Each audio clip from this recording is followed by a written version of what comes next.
Hi, I'm Caleb Giddings from Gun Nuts Media, and I'm doing a video live on YouTube, which is something I have never done before. I am kind of excited about this.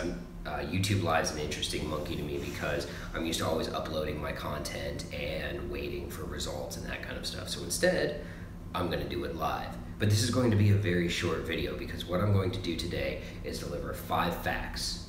That's all. Just 5 statements that are absolute fact. And these are things that are known by people who are serious about shooting, who are serious about self-defense, who are serious about competition shooting. All of these are facts. And I should probably get my notes, which I don't have, that I wrote these down on so I don't flub my lines. Live videos, screw it, let's do it live. All right, fact number 1. Handgun stopping power is a myth. Fact number 2. 9mm is just as effective as .357 Magnum. Fact number 3. If you carry a gun for self-defense but aren't taking care of your physical body, your priorities are all messed up. Fact number 4. There's nothing wrong with gun bunnies. Everybody calm down. Fact number 5. If you're not training with your carry handgun using a shot timer and established standards and scored targets, you're just engaging in ballistic masturbation. That's it. 5 facts. How are you, man? Watch your videos all the time. I'm good, thank you. Yes, I am live. I decided to do a live video, and I just dropped my red hot 5 facts in the first minute and change of this video, which I thought was gonna be a lot of fun, and I was right. So what I'm going to do for the next 2.5 minutes is talk about projects that I have going on right now. So right now I'm still working on testing the Kimber Team Match 2 1911, which I've really been enjoying. It's over 1,000 rounds fired. It's actually at 1,100 rounds, and it's had 0 failures of any type during this time. Once that gets done, I have a 38 Super from Colt Competition 38 Super to test. Does it suck for a J-Frame M4 38? Does it suck because, no, a J-Frame does not suck for self-defense. A J-Frame is a great self-defense gun. And Alex, I love that you're carrying a 1911. Make sure you take care of it, all right? Make sure that if you do carry a 1911 for self-defense, that you're putting the time and effort into making it run right. Chris, my favorite 1911 that I've tested so far, easy. The Dan Wesson Valkyrie Commander. That gun was amazing. It was by far my favorite 1911 that I've used for any of these tests. It's extremely well built, and I hope the Dan Wesson guys see this. But the Dan Wesson 1911, the Valkyrie Commander at 9mm was accurate, it was reliable, it was well fitted. Everything about it was just perfect.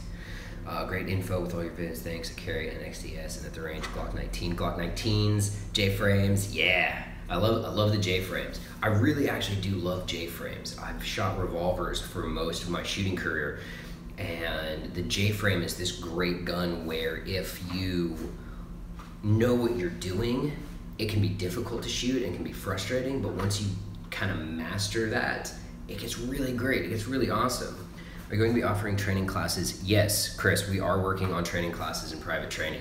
I'm located in South Florida now. I have a tremendous 25-yard indoor facility with another 15-yard indoor range.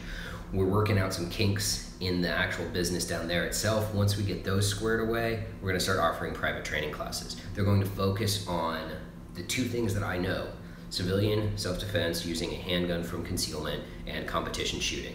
That's it. I'm not gonna teach any high-speed super ninja carbine classes or anything like that, because all of my rifle training comes from the military and I don't really know that much about it beyond what I've learned in the military. Favorite IWB non-appendix holster. My favorite IWB non-appendix holster is actually the one that my gun is in right now, and I will take the whole rig off my belt. This is the Galco Summer Classic, or Summer Comfort.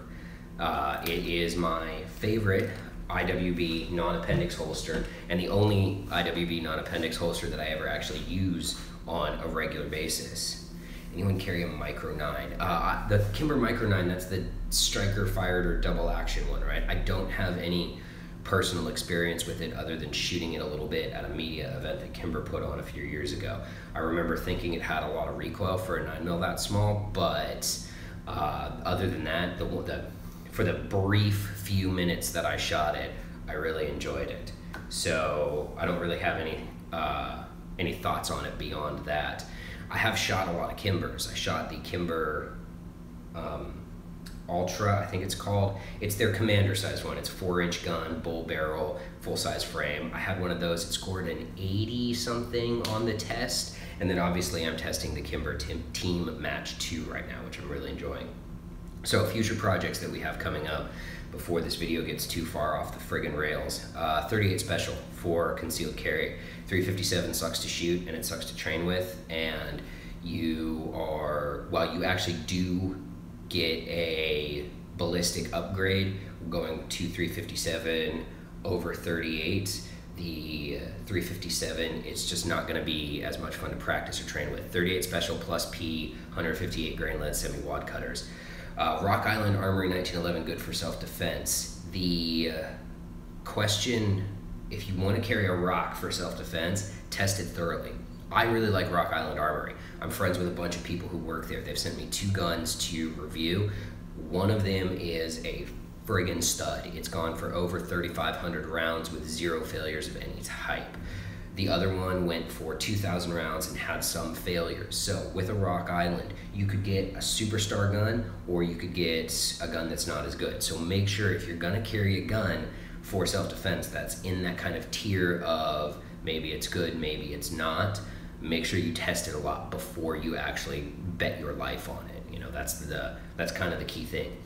Even with these 1911 tests that I do, before I actually commit to carrying the gun on a day in, day out basis, I make sure that it'll run at least 100 rounds of FMJ ammo and 50 rounds of my self-defense ammo before I actually put it in a holster and tie it on.